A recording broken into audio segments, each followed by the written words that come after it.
ഷിനോജ് മാസങ്ങളായിട്ടുള്ളൂ അദ്ദേഹം ക്യാൻസർ ബാധിതനാണ്, അല്ലെങ്കിൽ അദ്ദേഹത്തിന് ക്യാൻസർ സ്ഥിരീകരിച്ചിട്ടെന്നാണ് ഇപ്പോൾ ശ്രീ സുരേഷ് കുറുപ്പ് സൂചിപ്പിച്ചിരിക്കുന്നത്. അദ്ദേഹത്തിന്റെ രോഗവുമായി ബന്ധപ്പെട്ട് നമുക്കിപ്പോൾ ഷിനോജിന് ഇപ്പോൾ എന്തൊക്കെ വിവരങ്ങൾ ലഭ്യമാകുന്നുണ്ട്?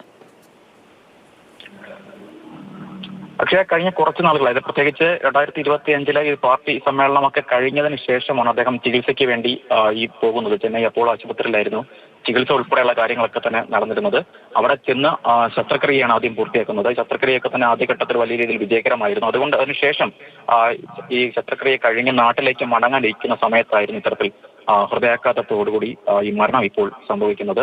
കോട്ടയത്തെ സംബന്ധിച്ച് ഏറ്റവും CPM-ന്റെ ഒക്കെ തന്നെ ഏറ്റവും പ്രധാനപ്പെട്ട മുഖങ്ങളിൽ ഒരാളായിരുന്നു AV റസൽ എന്ന് തന്നെ പറയേണ്ടി വരും. പ്രത്യേകിച്ച് നമ്മളുമായൊക്കെ തന്നെ സംസാരിക്കുന്ന സമയത്തൊക്കെ തന്നെ വളരെ കർക്കശ്യമായുള്ള ഒരു മുഖമായിരുന്നു AV റസലിന് എപ്പോഴും ഉണ്ടായിരുന്നു. പക്ഷേ അടുത്തെപ്പോഴും സംസാരിക്കുന്ന സമയത്തൊക്കെ തന്നെ വളരെ സൗമ്യമായി ഇടപെടുന്ന ഒരു നേതാവ് കൂടിയായിരുന്നു AV റസൽ എന്ന് പറയാതിരിക്കാൻ കഴിയില്ല. കാരണം അത്തരത്തിലുള്ള ഒരു ആത്മബന്ധം ഇവിടെ കോട്ടയത്തെ പ്രധാനപ്പെട്ട എല്ലാ തരത്തിലുള്ള സഖാക്കളുമായി ഒക്കെ തന്നെ AV റസൽ കാത്തു സൂക്ഷിച്ചിട്ടുണ്ടായിരുന്നു. 1981 അദ്ദേഹം പാർട്ടിയിലേക്ക് വരുന്നത്. പാർട്ടി അംഗമായാണ് തുടങ്ങുന്നത്. തരത്തിൽ 12 വർഷം ചങ്ങനാശ്ശേരി ഏരിയ സെക്രട്ടറി ആയിരുന്നു. അതിനുശേഷം 12 വർഷം ജില്ലാ സെക്രട്ടറിയായിരുന്നു. 24 വർഷമായി ജില്ലാ കമ്മിറ്റിയിലും അംഗമായിരുന്നു. തുടർന്ന് DYFI-യിലും ഒക്കെ തന്നെ പ്രവർത്തിച്ച് വരുന്ന പാരമ്പര്യമൊക്കെ ആയിട്ടാണ് അദ്ദേഹം ജില്ലാ കമ്മിറ്റിയിലൊക്കെ തന്നെ ഇടപെട്ട് വരുന്നത്.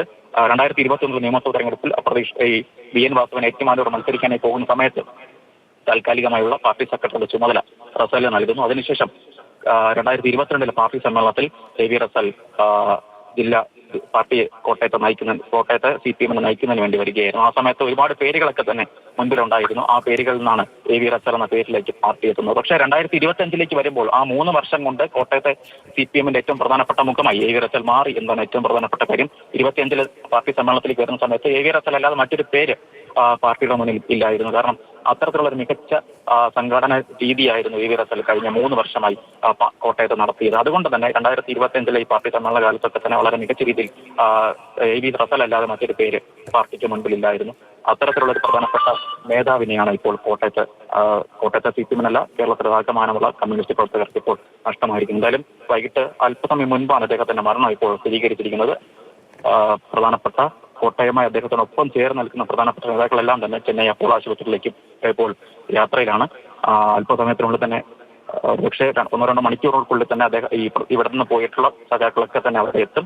അതിനുശേഷമായിരിക്കും ഇതുമായി ബന്ധപ്പെട്ട എപ്പോഴാണ് നാട്ടിലേക്ക് തിരികെ കൊണ്ടുവരുന്നതുമായി ബന്ധപ്പെട്ട കാര്യങ്ങളൊക്കെ തന്നെ വ്യക്തത വരിക. എന്തായാലും കഴിഞ്ഞ കുറച്ച് നാളുകളായി ക്യാൻസറുമായി ബന്ധപ്പെട്ട കാര്യങ്ങൾ അദ്ദേഹം ചികിത്സയിലായിരുന്നു എന്നാണ് നമുക്ക് ഇപ്പോൾ ലഭ്യമാകുന്ന വിവരം. ചികിത്സയുമായി ബന്ധപ്പെട്ട് ഒരു സർജറിയൊക്കെ ഉണ്ടായിരുന്നു. ആ സർജറിയൊക്കെ വിജയകരമായി തന്നെ പൂർത്തിയാക്കുകയും ചെയ്തു. അതിനുശേഷം നാട്ടിലേക്ക് തിരികെ വരാനൊക്കെ ഇരിക്കുന്ന സമയത്താണ് ഇപ്പോൾ ഹൃദയാഘാതം മൂലം AV റസലിന്റെ മരണം സ്ഥിരീകരിച്ചിരിക്കുന്നത്.